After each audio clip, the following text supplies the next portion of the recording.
अस्सलाम वालेकुम students, welcome to CBEL concept based education learning YouTube channel. मैं हमाद अहमद, आपका ट्यूटर।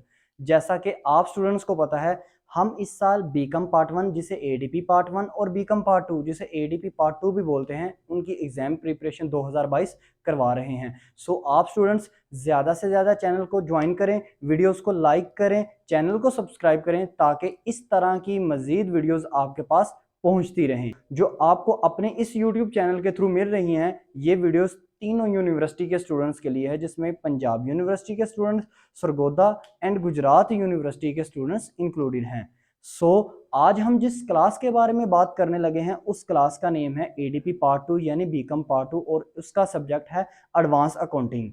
मैंने प्रीवियसली एडवांस अकाउंटिंग के तकरीबन हर एक चैप्टर के मैंने आपको इंपॉर्टेंट प्रॉब्लम्स और इलिस्ट्रेशंस बताई हुई हैं। आज हम सिर्फ लास्ट चैप्टर डिस्कस करने लगे हैं आपके सामने, जिसके बारे में हम आपको इसकी इंपॉर्टेंट प्रॉब्लम्स और इसी की इंपॉर्टेंट इलिस्ट्रेशंस के बारे में गाइड करेंगे।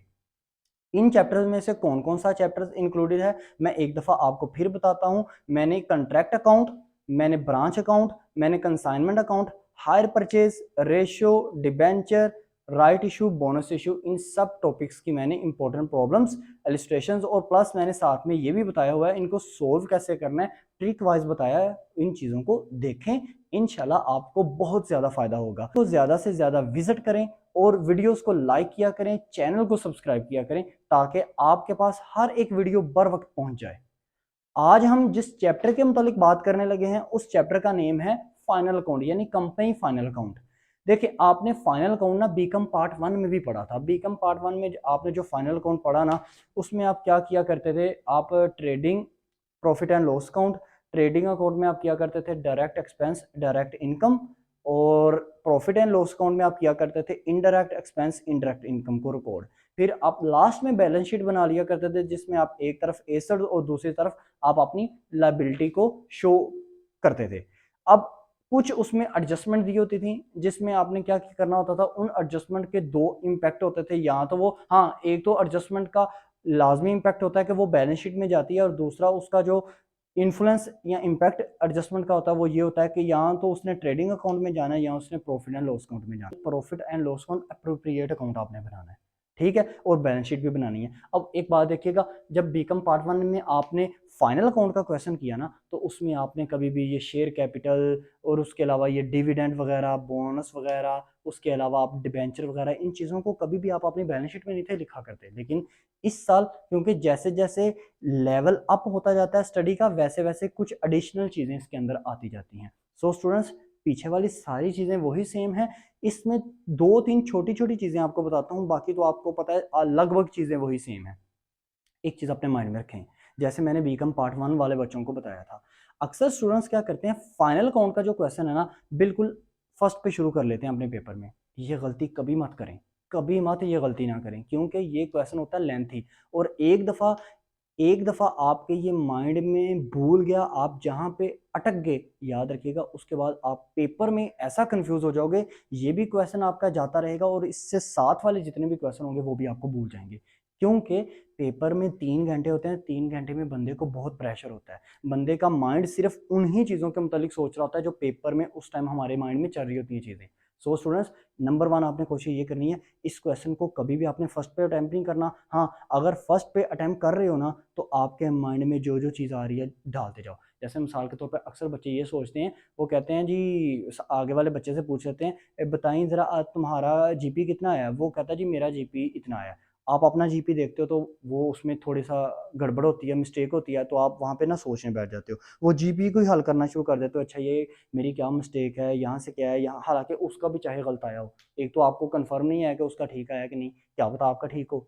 दूसरा, फर्ज करें अगर उसका ठीक भी है, तो आप जब अपने ही जीपी को, ग्रोस प्रॉफिट को बार बार चेक करना शुरू करोगे, टाइम वेस्ट हो रहा है ना, आपके वही 5-5 10-10 मिनट वेस्ट हो ही जा रहे हैं। ऐसे ही एनपी पे भी बच्चे इस तरह करते हैं, ऐसे जब बैलेंस शीट बनाते हैं तो लास्ट में देखते हैं मेरी बैलेंस शीट क्यों नहीं सेम आ रही, वो कहते हैं हाँ ये 20 मार्क्स हैं, 20 मार्क्स में से उसने कोई नंबर नहीं काटना, अगर एंड पे हमारी बैलेंस शीट सेम होगी ना तो हमारे 20 नंबर तो आएंगे। स्टूडेंट, एक बात याद रखिएगा, आपके 20 नंबर आएंगे, मैं भी कहता हूँ आएंगे आपके 20 नंबर, लेकिन क्या 20 नंबर एग्जैक्ट आपको बिल्कुल ठीक है, पता है कि वो आपके आ जाएंगे।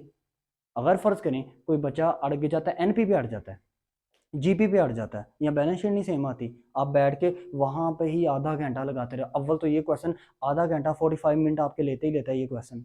तो उसमें एडिशनल आप और टाइम उसमें इंक्लूड कर लो, जहाँ पे आप दो तीन चीज़ों में अटक जाते हो, तो उस पर आप मजीद टाइम देते हो ना। क्या मजीद टाइम देते हो? आप देखते रहते हो कि इसको मैं सही करूँ, बताई तेरी क्या चीज़ ठीक है, या तू भी चीज़ बता दे, उसके क्या, उसने कौन कौन से एक्सपेंसेस इंक्लूड किए हैं, मैंने अपने कौन कौन से एक्सपेंसेस लिखे हैं।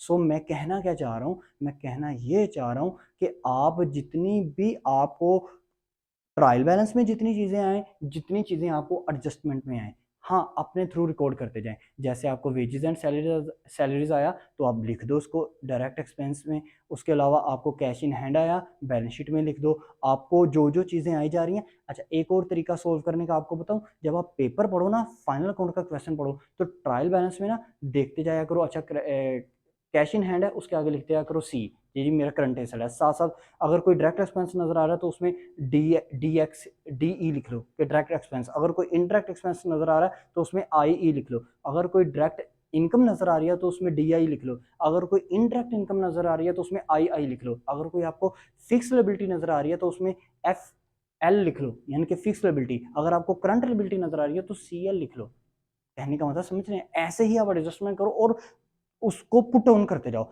हर एक एडजस्टमेंट और हर एक ट्रायल बैलेंस में जो एंट्रीज दी होती हैं, एटम्स दी होती हैं, उनका नंबर होता है, उनका मार्क्स होता है।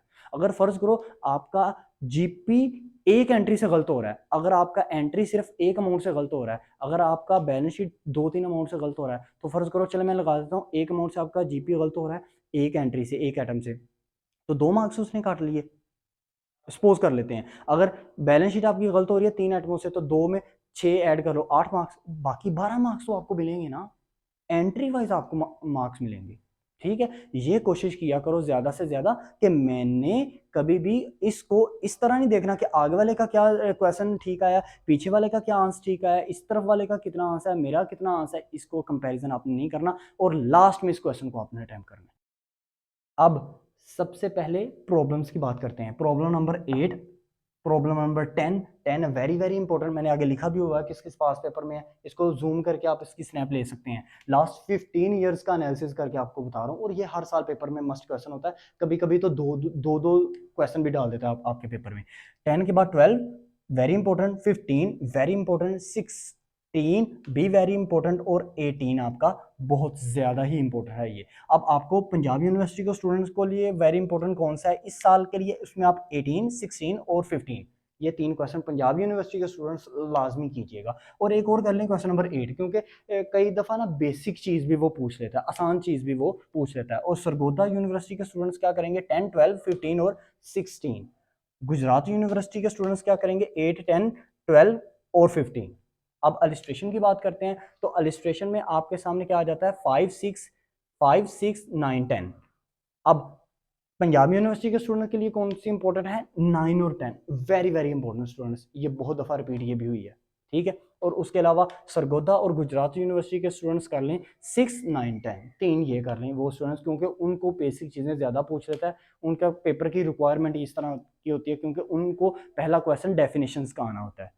So students, I hope so आपको ये लेक्चर बहुत अच्छी तरह समझ आया गया होगा। मैंने अपने एडवांस अकाउंटिंग के बिल्कुल सारे चैप्टर्स कंप्लीटली आपको बता दिए हैं कि कौन सी प्रॉब्लम्स इंपॉर्टेंट हैं, कौन सी अलिस्ट्रेशन इंपॉर्टेंट हैं। आप इस चैनल को ज्वाइन करें, वीडियोस को लाइक किया करें, और ज़्यादा से ज़्यादा इस वीडियो को अपने फ्रेंड्स के साथ शेयर किया करें। लेकिन जब आपका एडवांस अकाउंटिंग का फर्स्ट पेपर होगा सैटरडे को, उससे पहले एक दिन पहले फिर मैं आपको बता दूंगा कि आपने किस किस चैप्टर में से कौन कौन से क्वेश्चन हल करने हैं, प्लस आपको अपने पेपर में कौन सा क्वेश्चन पहले नंबर पर, कौन सा दूसरे नंबर पर, कौन सा तीसरे नंबर पर, कौन सा चौथे नंबर पर, और कौन सा 5वें नंबर पर सोल्व करना चाहिए। आई होप सो आपको वीडियो अच्छी लगी होगी। अब तक के लिए इतना ही। अपना ख्याल रखिएगा, अपने इस यूट्यूब चैनल का भी। अल्लाह हाफिज़।